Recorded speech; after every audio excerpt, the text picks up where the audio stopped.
Hey, Kjell in Denmark. Today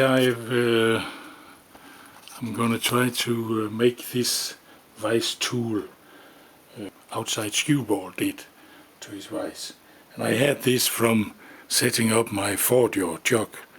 I drilled and reamed this as an exercise in indicating this in a 4-jaw jug. And I think it's usable, and I have this here for the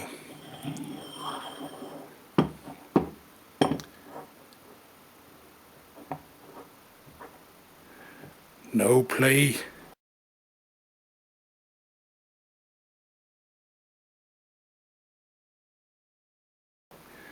No play. Okay, there's these keyways, but in the back here I'll mill down so that a little arc of this rod here is sticking out, and then to hold it so it didn't slide, then from back here I will drill in a little set screw, and then I think I can move it around so that this keyway doesn't interfere with my use of the reuse of this rod here. All these dimples, never mind. And then when this is milled away, I'll have a vertical pin here, nearly true, just like Chuck did, and it can be removed, set a bead again, and in the vise you have this pivot point, and you have this pivot point when the rod is inside there.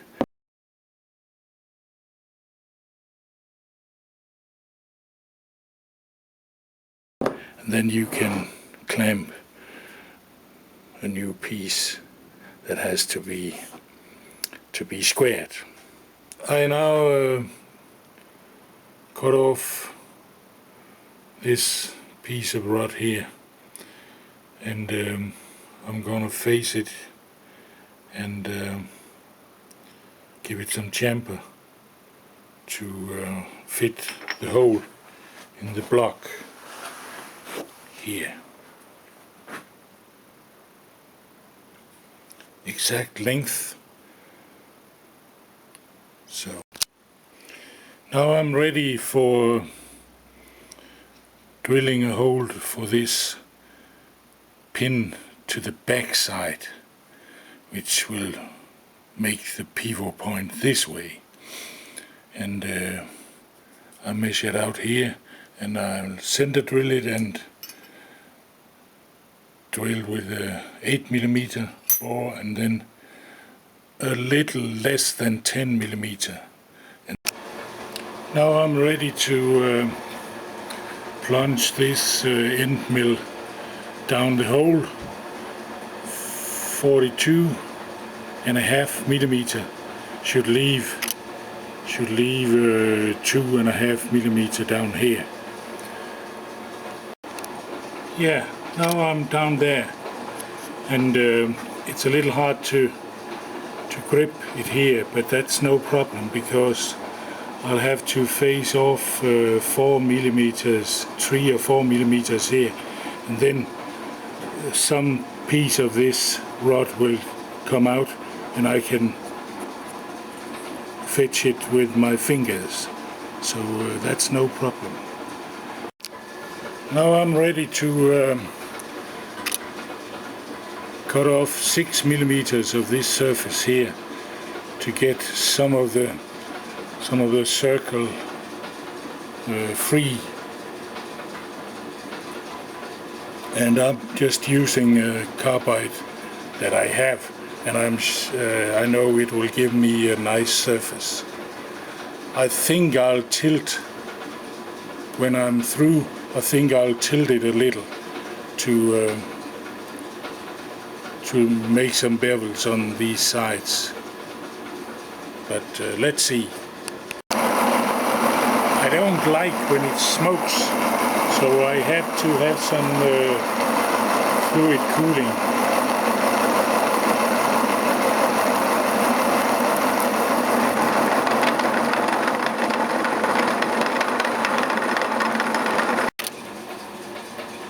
Now I'm taking 5.3 millimeters from this surface up here. I think that's what should.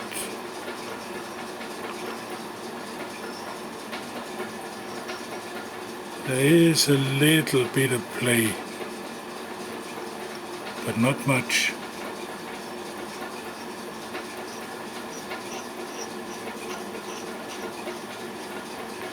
I can put a piece of felt in there to slow it down and take a little of the play. So it looks like it's precision work and feels like it's precision work. Yeah. And a set screw and prevent it from moving this way and this way. Of course it shall move, but only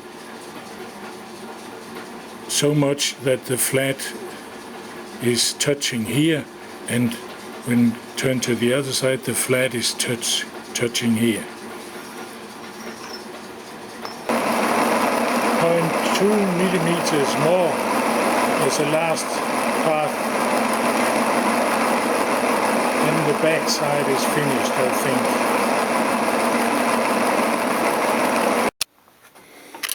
Now I've deburred it.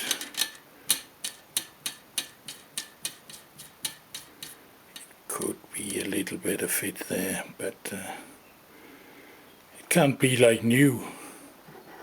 And in here,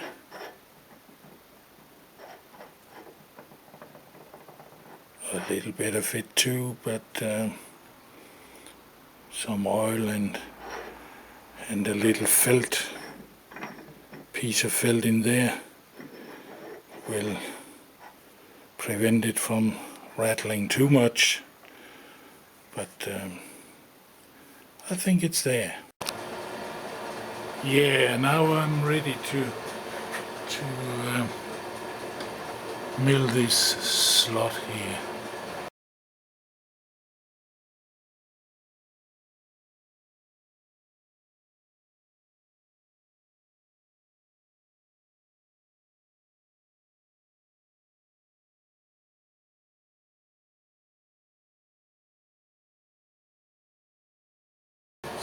As though it's moving.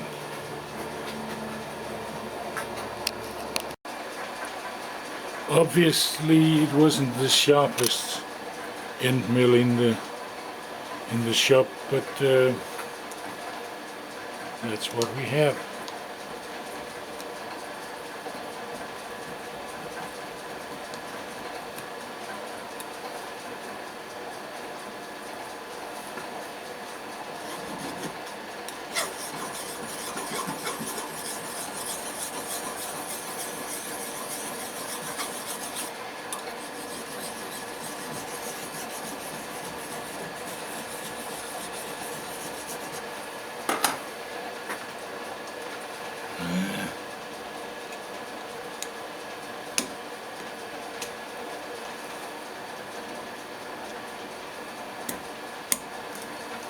That isn't good.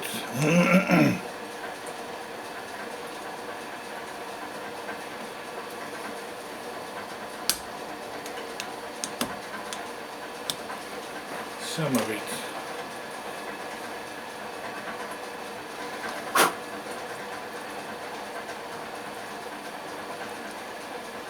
Yeah, I think it's there. Yeah. Now I assembled it, and you can see the movement is just what it's supposed to be.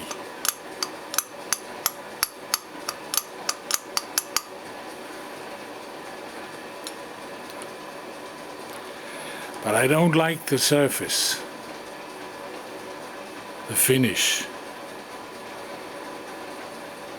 and I think I'll use my standard treatment, sandblasting, but I have to cover these holes here. Yeah, sandblasting. Yeah. Here it is, finished.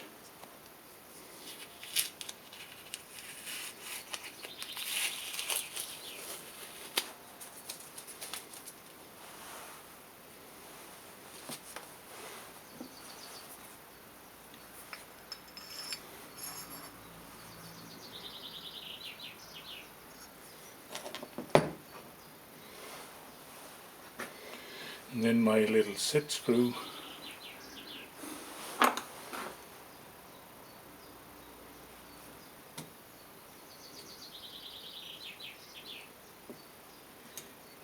It's too small for my fingers.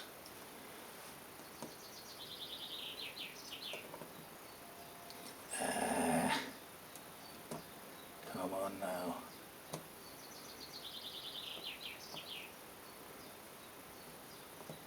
There.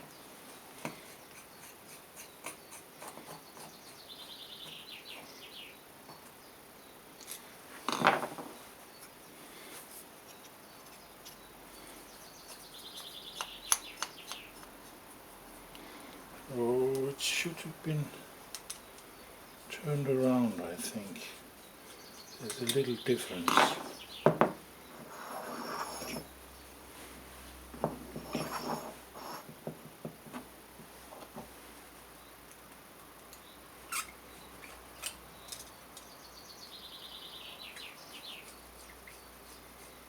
Yeah, that was better.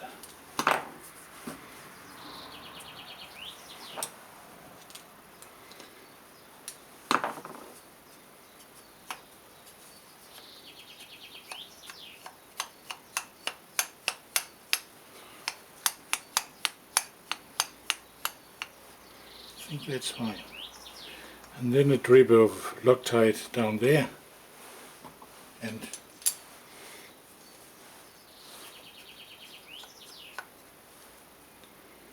project completed.